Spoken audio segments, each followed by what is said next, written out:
नमस्कार, बहुत बहुत स्वागत आपका। 3 समय भोजन करके आराम करने वाला अपना शरीर तो बढ़ा सकता है, लेकिन अपनी बुद्धि नहीं बढ़ा सकता। ऐसे लोगों के पास सृजनात्मक और विभिन्न सोच कदापि नहीं आती। सुरक्षित सीमा का मतलब अधिकांश लोगों को नहीं पता। अपने ही सीमा में रह के उसी में ही जीने वाले लोग बाहर निकलकर कुछ भी करने से डरते हैं। इनके सोच में की गति आचरण में नहीं रहती। जिस तरह पक्षी अपने सुरक्षित घोंसले से बाहर निकलना नहीं चाहती, उसी तरह से मानव भी अपने कंफर्ट जोन से बाहर नहीं निकलता। जीवन में कुछ पाना चाहते हो तो जितना हो सके उतना जल्द कंफर्ट जोन से बाहर निकलने का मार्ग खोजना, मेहनत करने के लिए तैयार रहना, जिम्मेदारी लेना, हर परिस्थितियों का सामना करने के लिए तैयार रहना। आग की तरह तपना होगा, अपने सोच को मजबूत बनाना होगा, जलते हुए सोने की तरह चमकना होगा। कुछ पाने की तीव्र इच्छा के साथ प्रयास करोगे तो कुछ तो हासिल करोगे, नहीं तो कंफर्ट जोन में ही रह जाओगे। भगवान राम को सीता के खोज में लंका तक पहुंचने के लिए कई बाधाओं को पार करना होगा। एक तरफ बारिश का मौसम, दूसरी तरफ समंदर। सुरक्षित गुफा में बैठकर नहीं रहे भगवान राम।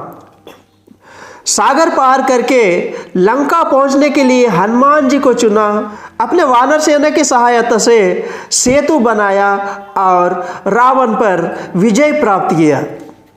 सुरक्षित सीमाओं में जीने के लिए मानव का जन्म इस भूमि पर नहीं हुआ।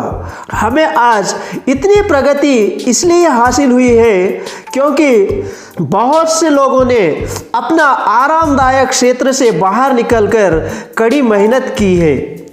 एक सुरक्षित दुनिया में रहने से आप स्वस्थ हो सकते हैं, लेकिन आपकी अर्जित संपत्ति सारी खत्म करके जहां है वहीं रहोगे।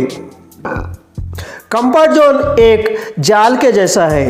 कोई भी व्यक्ति कुछ हासिल करना चाहता है तो जितना हो सके उतना जल्द कंफर्ट जोन से बाहर निकलना चाहिए। आराम करना अच्छी बात है, लेकिन जीवन स्वयं आराम नहीं होना चाहिए। सुरक्षित क्षेत्र में बिना किसी भय के जी सकते हैं, लेकिन यह मानव का जीवन नहीं है। कोई भी जीवन भर सुरक्षित क्षेत्र में नहीं रह सकता। जीवन यात्रा में अनेक बाधाओं को और प्राकृतिक आपदाओं को पार करना होगा। आप समझ रहे होंगे माँ का गर्भ सुरक्षित है, लेकिन नहीं, वहाँ के समस्याएं वहाँ पर होते हैं।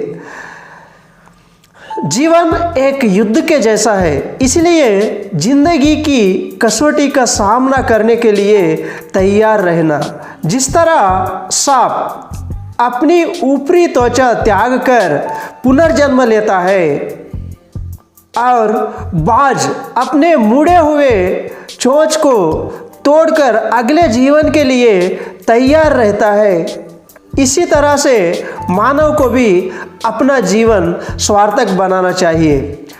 अगर आप अभी तक चैनल को सब्सक्राइब नहीं किया तो चैनल को सब्सक्राइब कीजिए, वीडियो को लाइक कीजिए। फिर मिलते हैं अगले वीडियो में। जय हिंद, जय भारत, धन्यवाद।